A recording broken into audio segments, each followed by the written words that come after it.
இன்றைக்கி காலையிலேருந்து தடால் புடால்னு சமையல் வேலை தாங்க நடந்துக்கிட்டு இருக்கு. ஆமாங்க, வீட்டுக்கு சொந்தக்காரங்க வராங்க. அவங்களுக்கு என்னெல்லாம் பிடிக்குங்கிறத ஒவ்வொன்றா பார்த்து பார்த்து செஞ்சு கொடுக்கறதுல ஒரு சந்தோஷம் தாங்க.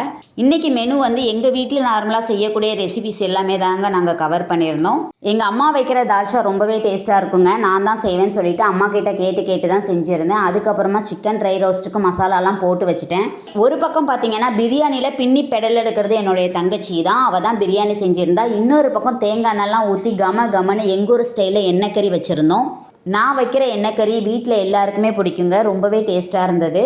கடைசியாக மாங்காய் தாளிப்பு இல்லாமல் எப்படி அதையுமே கொஞ்சம் செஞ்சுட்டு தயிர் சட்னியும் வச்சு ஃபினிஷ் பண்ணியாச்சு.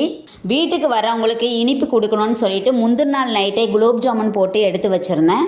ரொம்ப குட்டி குட்டியாக தாங்க போட்டு எடுத்துருந்தேன். இந்த அளவுக்கு நல்லா ஊறி வந்திருக்கு. அன்னைக்கு நைட்டு டின்னருக்கு தங்கச்சியோட ஹஸ்பண்ட் தான் பரோட்டா போட்டிருந்தாங்க. அது கூடவே சிக்கன் சால்னாவும் வச்சு எடுத்துக்கிட்டோங்க. பரோட்டா பார்த்தீங்கன்னா பஞ்சு போல் ரொம்பவே சாஃப்டாக இருந்தது. அவ்வளோதாங்க. நாளைக்கு வேறு ஒரு விலாகில் பார்க்கலாம்.